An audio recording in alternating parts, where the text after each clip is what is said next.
Bonsoir, bonsoir peuple de Dieu, que Dieu vous bénisse. Je fais cette vidéo pour m'adresser particulièrement à une catégorie de servantes du Seigneur et de serviteurs de Dieu. Écoutons d'abord ce que la parole de Dieu dit dans 1 Corinthiens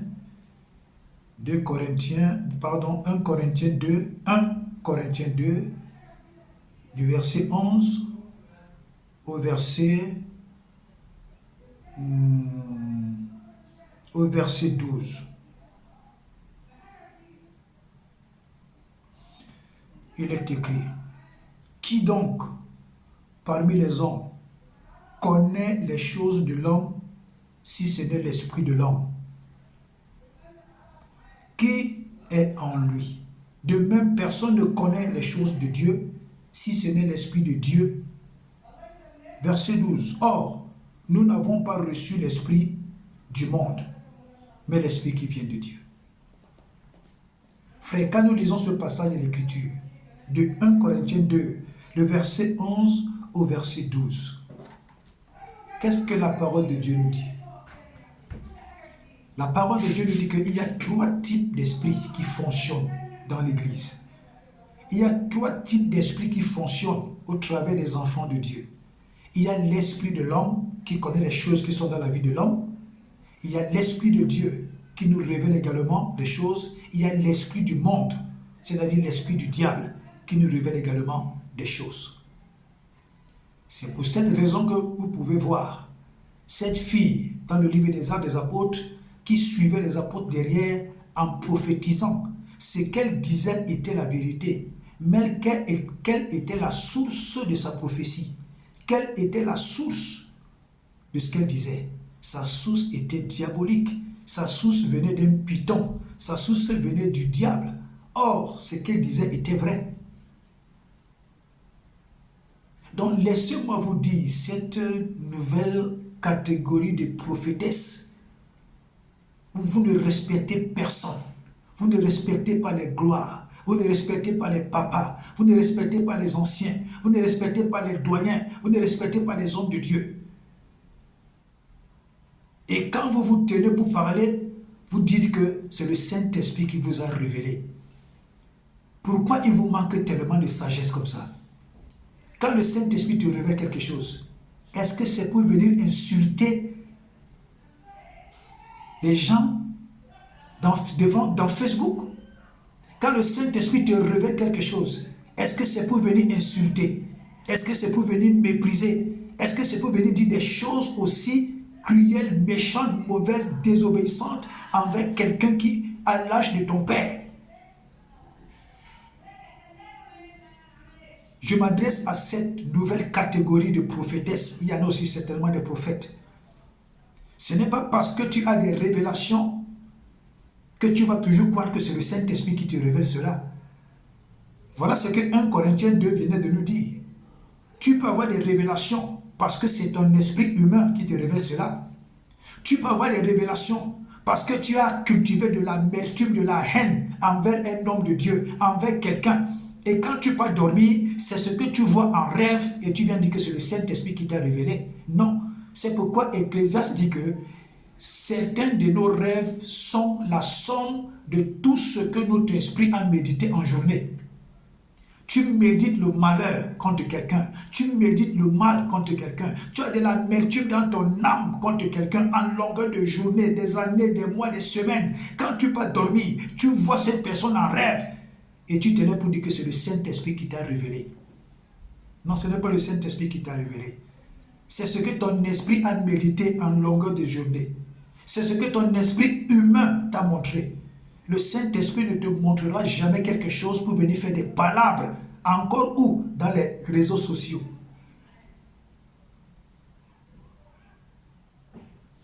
Non.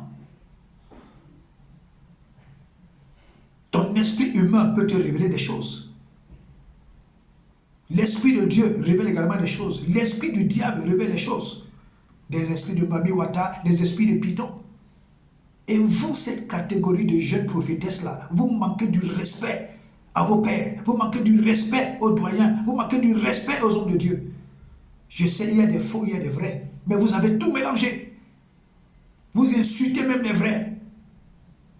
Avec quelle audace, quel toupet. Quel toupet.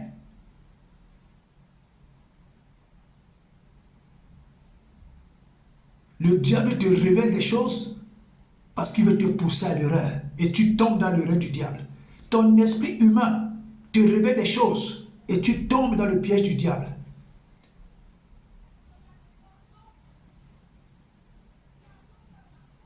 Est-ce que c'est comme ça qu'on sert Dieu? Vous êtes devenus des prophétesses pour venir montrer vos bêtises, venir insulter les gens dans les réseaux sociaux. C'est ce que le Saint-Esprit vous a envoyé faire? Est-ce que c'est ce que le Saint-Esprit vous a envoyé faire? Venir insulter les pasteurs dans les réseaux sociaux, insulter les gens dans les réseaux sociaux, c'est ce que le Saint-Esprit vous a envoyé faire? Laissez-moi vous dire, vous, cette nouvelle catégorie de prophétesses là, avec vos gros foulards, vos gros habits blancs là, écoutez-moi bien. Ce n'est pas parce que tu as une vie de sanctification. Ce n'est pas parce que tu dors par terre. Ce n'est pas parce que tu pries beaucoup. Ce n'est pas parce que tu essaies d'interpréter la Bible à ta façon que tu penses que ce que tu dis vient de Dieu. Que tu penses que quand tu as une révélation, ça vient de Dieu. Non. Le Saint-Esprit ne révèle pas des choses pour venir faire des querelles, des révélations, des règlements de compte. C'est ce que vous faites. Des révélations d'amertume, des révélations des règlements de compte. Donc le Saint-Esprit vient vous révéler des choses pour que vous manquez du respect aux gens, pour que vous insultez les gens, pour que vous ne sachiez même pas comment bien se comporter. C'est ça le Saint-Esprit. Le Saint-Esprit n'est pas rebelle.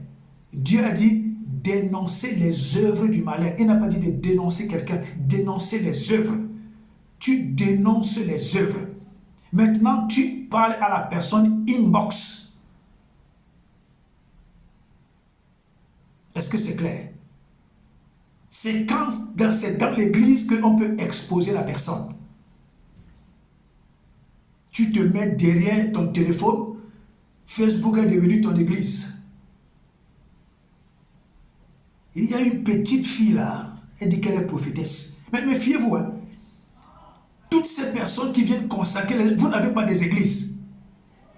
J'ai dit toutes ces personnes qui n'ont pas des églises là, mais qui ont des chrétiens dans Facebook. Vous venez les consacrer comme des prophétesses, mais vous êtes en train de fabriquer des monstres. Vous fabriquez des personnes impolies. Il y a une petite prophétesse là, je crois qu'elle est congolaise. Pour la camerounaise là, je ne vais même pas en parler.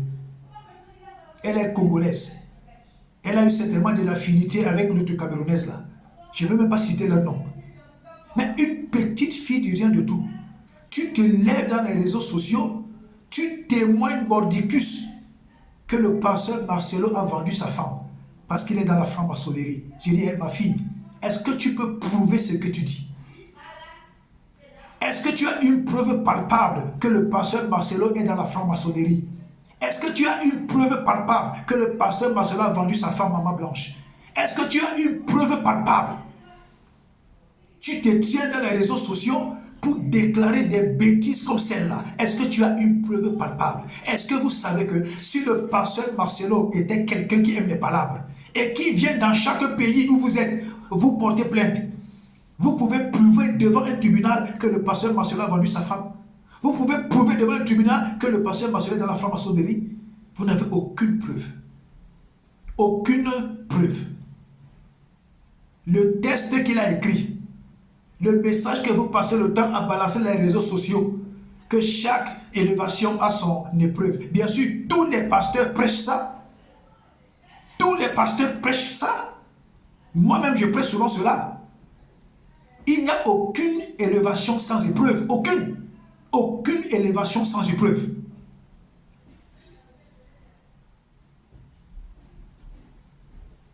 Il n'y a que le pasteur Marcelo seul qui peut mieux interpréter ce qu'il a écrit. Dans quel état d'esprit il était quand il écrivait cela? Aucun de nous ne peut donner l'interprétation exacte de ce que le pasteur Marcelo voulait dire. Aucun de nous. Il n'est que le seul. Et c'est sur ça que les gens s'appuient pour dire qu'il a vendu sa femme. C'est sur ça que les gens s'appuient pour dire qu'il est entré dans la franc-maçonnerie. Mais pourquoi vous êtes pathétique comme ça? Et pire encore, ce sont des chrétiens, des chrétiennes, des faux frères, des faux sœurs, des faux chrétiens, des faux serviteurs de Dieu, des fausses prophétesses. Vous vous levez pour dire des choses comme ça sur quelqu'un de ce calibre comme Marcelo. Vous êtes malade? Je reviens encore sur toi, ma fille. J'ai dit et je réitère. C'est parce que le pasteur Marcelo n'est pas quelqu'un qui aime les palabres. S'il vient dans chaque pays où vous êtes, il vous porte plainte à chacun. Aucun de vous ne peut prouver qu'il a tué sa femme. Aucun de vous ne peut prouver qu'il est dans la franc-maçonnerie. Aucun. Alors faites attention. Faites très attention. La foi en Christ, ce n'est pas du libertinage. Et aussi, toi, ma fille, tu es tellement petite dans l'œuvre de Dieu. Tu t'avances dans quelque chose qui risque de te tuer avant le temps. Tu dis que tu es prophétesse. Et tu dis que tu connais les choses spirituelles. Tu ne connais même pas le vrai côté de ton caleçon. Je dis, tu ne connais même pas le vrai côté de ton caleçon. Mais tu dis que tu connais les choses spirituelles. Ma fille, tu ne connais rien dans les choses spirituelles. Quand on est spirituel, on n'insulte pas quelqu'un qui te dépasse en grade. Tu cherches la mort. Ma fille, tu es d'abord la fille de Marcelo. Tu te dis, en âge, Marcelo est comme ton père. De deux, Marcelo te dépasse en grade. Tu n'as pas son grade spirituel. Tu n'as pas le grade spirituel de pasteur Marcelo. C'est comme ça que vous mourrez avant le temps. Vous les enfants là. Tu dis que tu es prophétesse. Tu te lèves pour insulter quelqu'un comme Marcelo. Tu n'as pas son grade spirituel. Tu es même sa fille en âge. Mais tu viens l'insulter. Tu joues avec ta vie. Si les pasteurs ne vous disent pas cela, si les gens qui vous consacrent ne vous disent pas la dangerosité qu'il y a à manquer du respect à quelqu'un qui te dépasse en grade spirituellement, faites attention. Tu joues avec ta vie. Tu vas mourir avant ton temps, ma fille. J'ai dit, tu vas mourir avant ton temps. Le pasteur Marcelo seul sait là où il a commis une faute. Il s'est déjà repenti. Lui seul connaît là où il a commis la faute. Lui seul connaît là où il a trébuché. Il s'est déjà repenti avec Dieu. Il a déjà pris des engagements avec Dieu. Il a déjà pris des résolutions avec Dieu.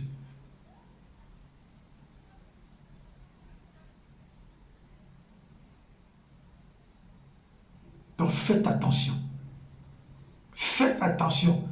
Vous qui récupérez le décès de Maman Blanche pour vous faire des buzz, pour vous faire des voices, pour vous faire des vues, pour vous faire des partages, pour vous faire de l'argent, sachez que vous êtes en train de s'aimer la mort même dans vos vies. Vous êtes en train de s'aimer la mort dans vos propres vies. On ne prend pas les choses aussi sacrées et vouloir faire de ça un commerce. Vous appelez la mort dans vos propres familles. Vous appelez la mort dans vos propres vies. Vous appelez la mort dans vos propres maisons. Laissez-moi vous dire la vérité. Vous jouez avec des choses spirituelles que vous ne connaissez pas l'ampleur. Myriam était la sœur de Moïse. Myriam a ouvert sa bouche dans le mariage de son frère Moïse. Et Myriam dit à Moïse que pourquoi tu es parti prendre une Éthiopienne? Pourquoi tu as pris une étrangère? Et alors Dieu s'est mis en colère. Dieu a frappé Myriam de lèpre. Quand Moïse voulait intercéder, Dieu a dit à Moïse, ce n'est pas ton affaire. Donc tous ceux qui ouvrent leur bouche, parce qu'un homme de Dieu a eu un malheur, un homme de Dieu a eu une difficulté, un homme de Dieu est dans une épreuve, vous qui récupérez ça, même dans les réseaux sociaux, pour faire de ça du jeu, vous ne savez pas avec quoi vous jouez. Vous ne savez pas avec quoi vous présentez. Vous ne savez pas dans quelle situation vous vous êtes mis. Dieu a maudit Myriam. Donc tous ceux qui ont pris le décès de Maman Blanche pour en faire le business, vous avez appelé la malédiction dans vos business. Ceux qui se sont levés pour mal parler de Maman Blanche, dire que est-ce qu'une femme de pasteur doit faire ce genre de choses, vous avez appelé la mort dans vos propres vies. Ceux qui ont passé le temps à insulter le pasteur Marcelo, sachez que vous avez fait alliance avec la malédiction. La malédiction est entrée dans vos vies. Moi, je vous dis la vérité. Si d'autres pasteurs ne vous disent pas les risques qu'il y a dedans, moi, je vous dis aujourd'hui les risques qu'il y a dedans. Et aujourd'hui, vous voyez des gros païens qui veulent venir expliquer, même aux chrétiens, le fonctionnement de l'Église. Je vous dis toujours que la plus grande mamie de sorcellerie, c'est Facebook. Beaucoup de gens ramassent la mort dans Facebook. Beaucoup de gens ramassent des malédictions dans Facebook. Beaucoup de gens ramassent la destruction dans Facebook. Parce que vous croyez que vous pouvez blaguer avec n'importe quoi dans Facebook. Vous qui venez parler de la mort de Maman Blanche, dans vos villages, les chefs de vos villages vendent leurs femmes. Vous savez comment ces femmes meurent, dans quelles conditions ils meurent. Pourquoi vous ne venez pas parler de ça dans Facebook? Quand la femme de ton chef du village meurt, pourquoi tu ne viens pas parler de ça dans Facebook? Mais tu trouves que c'est concernant la femme d'un pasteur que tu vas venir mettre ta bouche dedans parce que tu veux des vues. Mais tu ramasses la malédiction, mon frère. Tu as ramassé la malédiction. La mort est entrée dans ta vie. Je vous dis, tous ceux qui ont blagué avec cette histoire, c'est avec Dieu que vous avez affaire. La malédiction est entrée dans vos vies. La mort est entrée dans vos vies. On ne joue pas avec les choses sacrées. Tu ne peux pas jouer comme ça avec ton chef du village. Tu ne peux pas prendre le décès de la femme de ton chef de village, venir faire des plaisanteries comme ça dans Facebook quand ça concerne la femme de ton chef de village. Et tu trouves que c'est concernant la femme d'un pasteur que tu vas venir mettre ta bouche dans du n'importe quoi. Vous ramassez la malédiction dans vos vies. Vous ne savez pas où ça vient. Quand le compte à rebours de cette malédiction va commencer dans vos vies, vous allez lire l'heure, comme on dit au Cameroun. Beaucoup de vos activités vont mourir. Beaucoup d'entre vous vont tomber dans des maladies graves au point où ils seront au seuil de la mort. Beaucoup d'entre vous vont mourir d'une manière brutale. La moquerie que vous avez sémée dans le deuil de Maman Blanche, vous avez sémé la mort dans vos vies. Vous avez sémé la mort dans vos vies. Je vous dis la vérité. Vous croyez que le pasteur Marcelo est si bête? Vous croyez que le pasteur Marcelo est bête? Vous dites qu'il est dans la franc-maçonnerie, qu'il a vendu sa femme. Donc vous trouvez que après avoir vendu sa femme, il va venir faire ce genre de déclaration dans Facebook? Mais vous prenez les francs-maçons comme de qui? C'est des gens qui sont glaces, c'est des gens qui sont, c'est-à-dire, c'est des gens qui ont la maîtrise de soi. C'est des gens qui savent comment garder les secrets. Les francs-maçons, les rosicruciens, ces grands satanistes, ils ne te diront jamais ce qu'ils ont fait.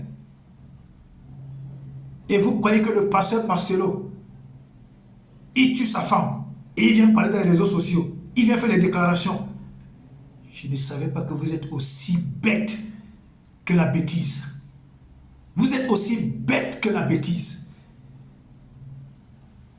Tous ceux qui pensent que le pasteur Marcelo a tué sa femme et il est venu déclarer dans les réseaux sociaux que chaque épreuve, chaque élévation a son épreuve. Donc vous croyez que vous êtes aussi bête que la bêtise. Aussi bête que la bêtise. Le pasteur Marcelo, c'est un homme de Dieu. Si Dieu a laissé ceci arriver, c'est parce que Dieu, voulait enseigner au pasteur Marcelo certaines choses que certainement il a pris à la légère. Et de deux, le décès de Maman Blanche est en train de nous dire à nous qui sommes vivants que Dieu peut frapper à tout moment. Que chacun soit prêt.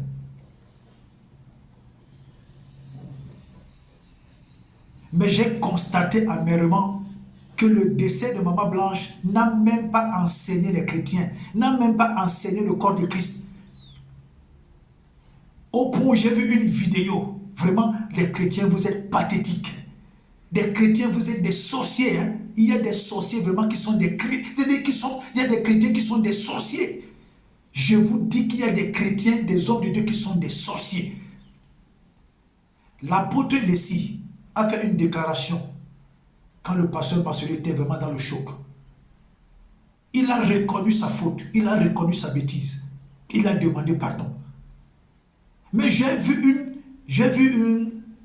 un média congolais où ces journalistes ont invité, ce sont des journalistes chrétiens qui ont invité, je crois chrétiens, qui ont invité Makosso. Ils ont invité Makosso. Et dans les questions qu'ils posaient, ils sont revenus sur la déclaration de l'apôtre Leslie.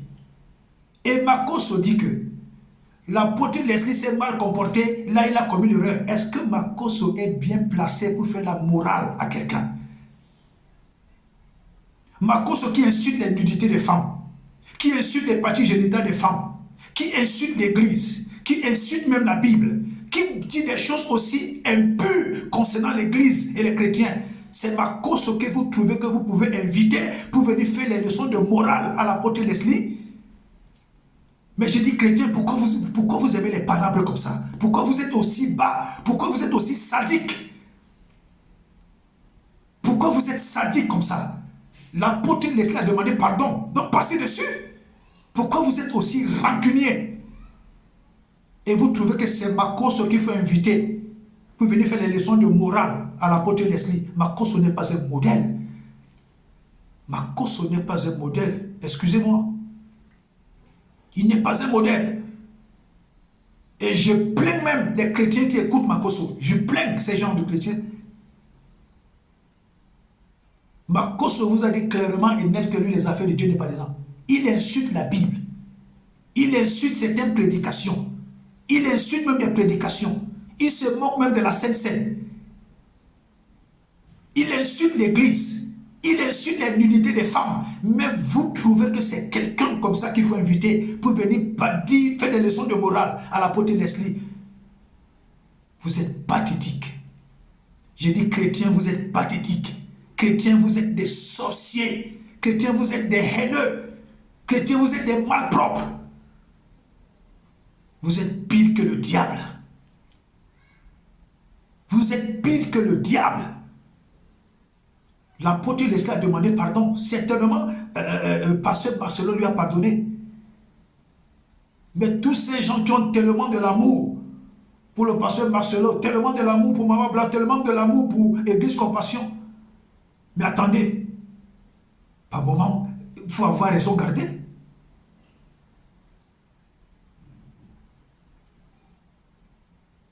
L'apôtre Paul avait raison. Et vous vous rassemblez, pas pour devenir meilleur, mais pour devenir pire. Et c'est ce que je constate. Et 2 Timothée 3 dit ça. Dans les derniers temps, vous allez voir des comportements bizarres. Des pasteurs haineux, des pasteurs rancuniers, des pasteurs sorciers, des pasteurs méchants, des chrétiens, des enfants de Dieu tellement haineux, rancuniers plus que le diable. Mais dans des bouches, il y a des versets bibliques. Dans des bouches, il y a des chants mielleux. Dans des bouches, il y a des grandes adorations. Mais des cœurs sont aussi sales que des fausses sceptiques. Chrétiens de malheur. Vous sèmez de la gangrène partout où vous passez. Vous sèmez de la haine, de la rancœur partout où vous passez. Vous avez des visages d'anges, des belles paroles. Mais vos cœurs sont aussi noirs que même Satan ne peut pas vous accepter en enfer. C'est malheureux. C'est malheureux. C'est malheureux. Beaucoup d'enfants de Dieu vont se retrouver en enfer. Beaucoup. Beaucoup. J'ai fait une vidéo, j'avais dit que Dieu n'a pas d'amis. Dieu n'a pas d'amis. Toi qui fais l'œuvre de Dieu avec négligence, tu ne sais pas à quel moment Dieu va frapper. Toi qui fais l'œuvre de Dieu, tu pars avec des sœurs, tu pars avec des frères, tu commets l'adultère, tu fais ceci. Tu ne sais pas à quel moment Dieu va frapper. Toi qui passes le temps à dépenser, c'est-à-dire le peuple de Dieu est devenu comme ton magasin, comme ton supermarché. C'est là-bas que tu te sucres en argent. Tu ne sais pas à quel moment Dieu va frapper. Le deuil de Maman Blanche devait nous enseigner.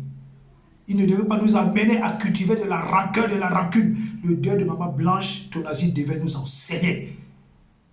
Et je crois que c'est pour cette raison également que Dieu a laissé que ceci arrive. Pour enseigner son serviteur Marcelo.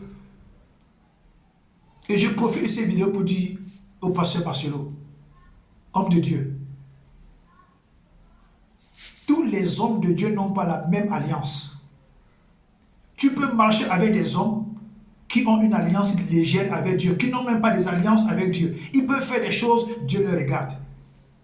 Mais toi, tu as une alliance avec Dieu au point où la moindre erreur, Dieu frappe. La moindre négligence, Dieu frappe. Donc, pasteur Marcelo, tu n'es pas dans la même alliance que les gens avec lesquels tu marches. Fais très attention. Je dis, pasteur Marcelo Tounazi, ton alliance avec Dieu n'est pas la même alliance que des gens avec lesquels tu marches. Fais très attention. Fais très attention. Fais très attention. Il y a des serviteurs de Dieu qui n'ont même pas des alliances avec Dieu. Il y a d'autres qui ont des alliances au point où ils peuvent faire toutes sortes de bêtises. Dieu s'en fiche de lui. Mais il y a des serviteurs de Dieu. Tu commets la moindre erreur. Je dis, tu commets la moindre erreur, Dieu observe. Tu recommets la même erreur, Dieu observe. À la troisième fois, Dieu va frapper. Je suis dans ce type d'alliance. C'est pourquoi je ne laisse pas la place à la légèreté dans ma vie. Je ne donne pas la place à la légèreté dans le ministère. Je ne donne pas la place. Donc, pasteur Marcelo Tounazi, si tu fais des choses pour plaire à tes amis, sache que tu auras toujours des problèmes avec Dieu. Sache que tu auras toujours des problèmes avec Dieu. Fais des choses pour plaire à Dieu. Pasteur Marcelo Tounazi, fais des choses pour plaire à Dieu. Proclame l'évangile que Dieu t'a donné pour faire plaisir à Dieu. Si tu veux faire plaisir aux hommes, si tu veux faire plaisir à tes amis, si tu veux faire plaisir au réseau dans lequel tu es, tu vas avoir des sérieux problèmes avec Dieu, pasteur Marcelo Tounazi. Ton alliance avec Dieu est telle que la moindre erreur, Dieu ne te fait pas du cadeau.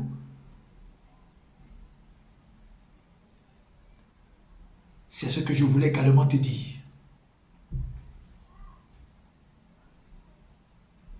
C'est pourquoi moi je ne me laisse pas influencer, je ne me laisse pas berner, je ne me laisse pas intimider, je ne coule pas à l'aveugle avec les autres. Parce que je sais ce que Dieu m'a dit. Dieu m'a dit, si tu t'amuses avec moi, je te tue.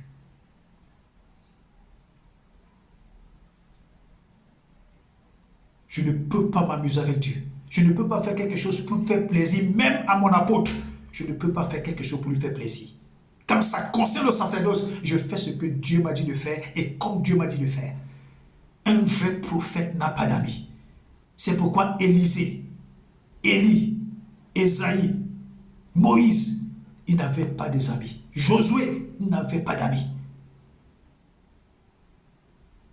Cette histoire d'amitié, cette histoire des amis, les amis dans les réseaux, faites très attention, pasteur Marcelo Tounazi. Ton alliance, je réitère que ton alliance avec Dieu est telle qu'à la moindre faille, Dieu frappe. Or les autres, peut-être n'ont même pas des alliances avec Dieu. Peut-être ils sont le style d'alliance, ils peuvent faire du n'importe quoi, Dieu ne les gêne pas. Mais toi, attention, tout le monde ne porte pas le message de la vie. Tout le monde ne porte pas le message qui fait trembler l'enfer. Mais pourtant, toi, pasteur Marcelo Tounazi, tu portes le message qui fait trembler l'enfer. Attention. Ne fais pas des choses pour faire plaisir à quelqu'un. Sinon, tu vas beaucoup souffrir entre les mains de Dieu. Et je vais conclure en disant, en parlant à cette petite prophétesse-là, en parlant à toutes les autres prophétesses-là, et en parlant à d'autres certains hommes de Dieu, écoutez-moi bien. Et je m'adresse particulièrement à la petite prophétesse qui est du côté de l'Angleterre, là, qui a traité le pasteur Marcelo de tous les noms d'oiseaux. Écoute-moi, ma fille. Tu n'as même pas encore commencé à vivre des épreuves. Comme vous pensez que l'œuvre de Dieu là, c'est tellement du chocolat, tellement du bonbon, tellement des prophéties, tellement facile là, vous n'avez pas encore commencé à vivre des épreuves. Dieu ne vous a pas encore livré entre les mains de Satan. Dieu a livré Jésus entre les mains de Satan. Ma fille, Quand Dieu va commencer à te livrer entre les mains de Satan, tu vas fuir cette affaire. Je m'adresse à toutes les autres prophétesses qui passent le temps à insulter des vrais et des faux, qui passent le temps à croire que l'œuvre de Dieu est tellement facile.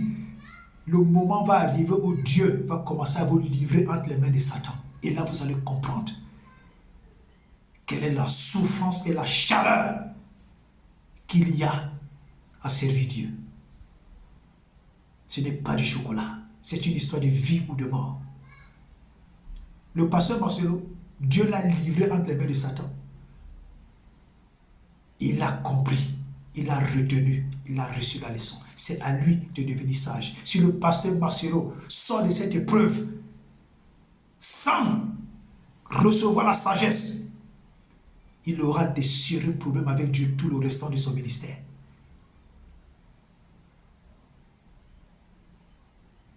Je dis et je réitère, je ne blague pas avec Dieu. Quand Dieu m'a dit en face, si tu t'amuses avec moi, je te tue. Dieu tue. Vous qui pensez que Dieu c'est amour, Dieu c'est le chocolat, Dieu c'est le bonbon, Dieu c'est de l'eau minérale, vous vous trompez. Il y a un temps où Dieu te manage, il y a un temps où Dieu te livre entre les mains de Satan. Et comme ça, permanemment. À une saison, il arrête. À une autre saison, il te livre entre les mains de Satan. Dieu tue. Dieu a tué Akab. Akab a demandé pardon pour la mort de Naboth. Akab s'est repenti au point où Dieu était content. Mais Dieu n'a pas annulé sa sentence. Il a fini par tuer Akab. Comme Dieu a dit, c'est comme ça qu'Akab est mort. Dieu n'a pas changé. David croyait qu'il est l'ami de Dieu parce que Dieu a dit le serviteur selon mon cœur. Mais à cause de Bathsheba, la femme de Uri, parce que David était parti trop loin, Dieu a envoyé la malédiction, l'épée dans la maison de celui qu'il a appelé hier le serviteur selon mon cœur. Les enfants de David ont commencé à s'entretuer, à se coucher entre eux. Le frère et la soeur se couchent entre eux. Ils ont commencé à s'entretuer. C'est le même Dieu. C'est le même Dieu. Il n'a pas changé. N'essayez pas parfois de changer les messages pour faire croire aux chrétiens, aux enfants de Dieu que Dieu est tellement bon qu'il est plus bon que la bonté. Dieu est bon. Et Dieu est sévère. J'ai dit souvent aux gens que Dieu est l'homme le plus rancunier. Retenez ça, enfant de Dieu. Retenez ça, serviteur de Dieu. Retenez ça, prophétesse de Dieu. Je dis toujours que Dieu est la personne la plus rancunière. Dieu est très rancunier. Il fait sortir son peuple de la servitude en Égypte. Les gars entrent dans le désert. À cause d'une rébellion. Dieu dit que toute la race là va mourir dans le désert. Toute cette race va mourir dans le désert. C'est une nouvelle génération qui va entrer dans Canaan. Dieu n'a pas changé. Moïse fait des grands miracles. Moïse fait des grands prodiges. Moïse a commis une erreur. Une erreur. Dieu dit parle au rocher. Moïse parle, il commence à vociférer et il tape le rocher. Dieu dit hey!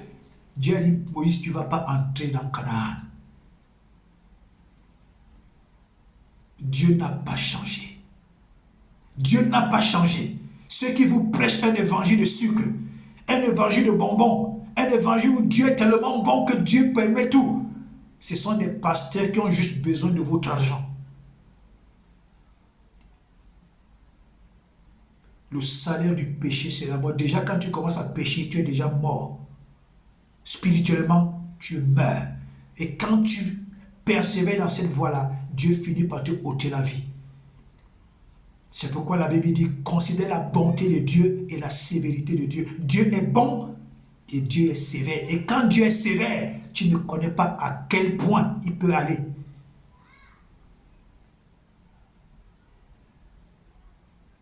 Moi, je ne donne pas de l'espace à la légèreté dans mon ministère. Je ne donne pas de l'espace à la légèreté dans ma vie. Les hommes déçoivent. Les hommes nous conduisent en erreur.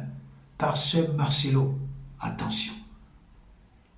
Tu es unique dans ton genre. Tu es unique dans ton genre.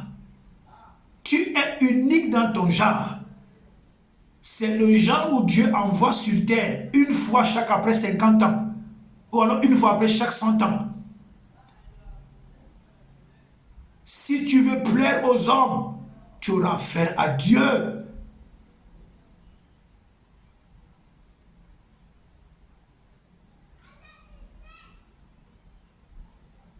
Dieu n'a pas eu pitié. Je conclus en disant Dieu n'a pas eu pitié de Moïse. Dieu n'a pas eu pitié de David. Dieu n'a pas eu pitié du roi Akab. Dieu n'a pas eu pitié de son peuple, ceux qui sont sortis de l'Égypte. Dieu n'a pas eu pitié. C'est le même hier, aujourd'hui et éternellement. Faites très attention. Partagez massivement cette vidéo. Partagez-la massivement. Partagez cette vidéo massivement dans les téléphones de tous les chrétiens et tous les hommes de Dieu. Que cette vidéo parvienne également au pasteur Marcelo. Rassurez-vous que cette vidéo arrive chez le pasteur Marcelo. Que Dieu vous bénisse, que Dieu vous garde. Shalom. C'est le serviteur de Dieu, le révérend Christian, le révérend pasteur Medou Christian Roger, depuis l'Égypte. Bientôt, je vais descendre au Cameroun. Donc, que Dieu vous bénisse, que Dieu vous garde.